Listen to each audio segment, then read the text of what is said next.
All right, today we're going to talk about a totally new kind of infrastructure. And no, I'm not talking about roads or bridges. I'm talking about something more like a digital wellhead, but one that's engineered to pull up the most valuable resource of our time: data. You've probably heard this phrase a million times, right? Data is the new oil. And it's a fantastic analogy for a reason. Just like crude oil, raw data isn't worth much until it's been discovered, extracted, and then refined. It's the fuel for pretty much everything now. And as Roger McNamee says, it's the new global battlefield. So that brings us to the big question.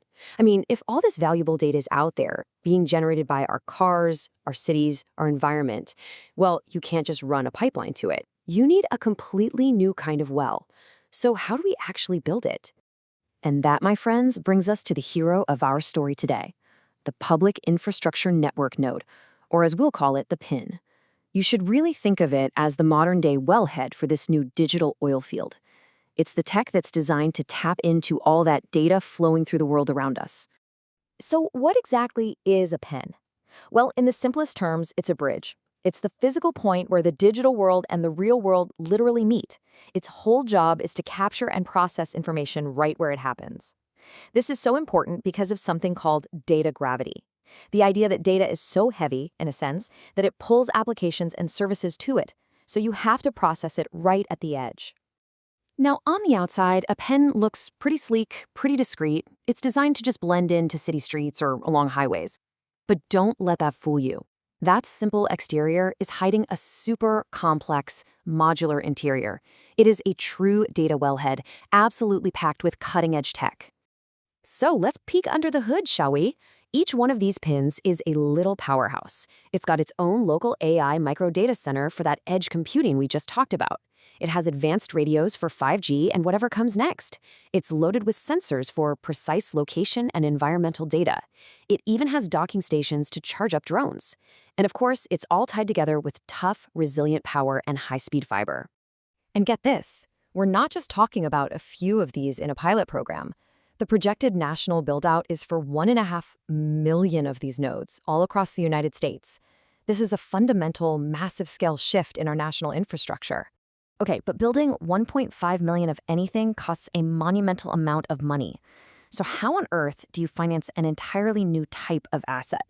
Well, you're going to need a completely new financial model. Yeah, the old ways just won't cut it here. You see, venture capital, the typical Silicon Valley model, is built for fast-growing software companies. It's not designed for the kind of patient, long-term investment that physical infrastructure needs. To build this digital oil field, you need a financial engine that's really built for the long haul. And this is where the business model gets really clever.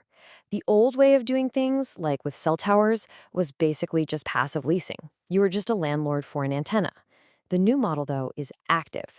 The main revenue comes from monetizing the data itself. From leasing out spectrum, it's about treating the information as the valuable commodity it is. The solution they came up with is this really innovative hybrid model called the MIP, or Master Infrastructure PIN Partnership. It's brilliant. It splits the business in two. So one layer is a REIT, a real estate investment trust. It owns the physical stuff, the kiosks, the land, the power, and that appeals to those stable, long-term investors. The second layer is an MLP, a master limited partnership, and it manages the data commodity, operating just like a partnership in the oil and gas industry. And this new model, it has totally unlocked a flood of private capital. We're talking about a total market opportunity in the US of over $100 billion. And this isn't just some crazy idea. The big players like JP Morgan, BlackRock, and Goldman Sachs are already underwriting this new asset class. Okay, so we've drilled the well, we've secured the financing. Now what? What are we actually doing with all this raw data we're pulling up? Well, just like crude oil, it needs to be refined into useful, valuable products and services. And here's just a sample of those refined products. This PIN network makes possible everything from next-gen wireless networks to intelligent traffic systems that actually work, to ultra-precise positioning services. It can create what are called active digital twins, real-time virtual models of the real world, and even sovereign data exchanges, which kind of work like a stock market, but for information. And hey, don't just take my word for it. Top regulators are seeing this too. A US FCC commissioner pointed out that this dense network of pins is the key to finally unlocking an entirely new industrial economy, one that's powered by secure, super-fast connectivity. So let's zoom out for a second. All of this, the technology, the financing, the data, it all comes together to power what people are now calling the physical AI economy. And it's all about embedding intelligence directly into the world all around us. This is the vision. This is what it all adds up to. An Intelligent Infrastructure Economic Zone, or an IIEZ.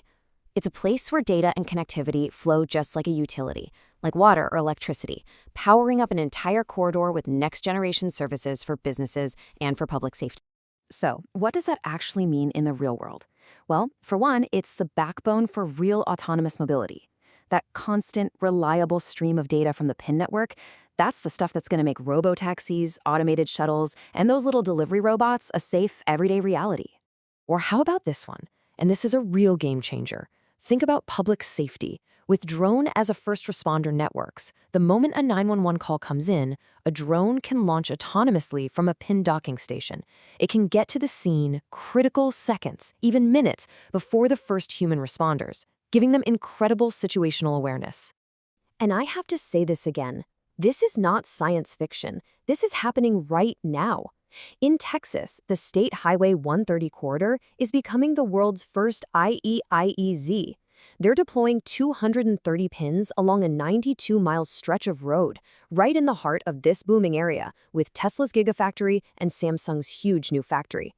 And they are not messing around. The timeline here is aggressive. After this first corridor is done in 2025, the plan is to expand, and fast. By 2026, they're hitting every major interstate in Texas, and by 2027, they're planning transcontinental routes. This isn't some far-off future. It's happening now. But at the end of the day, this is about way more than just smarter roads or better cell service.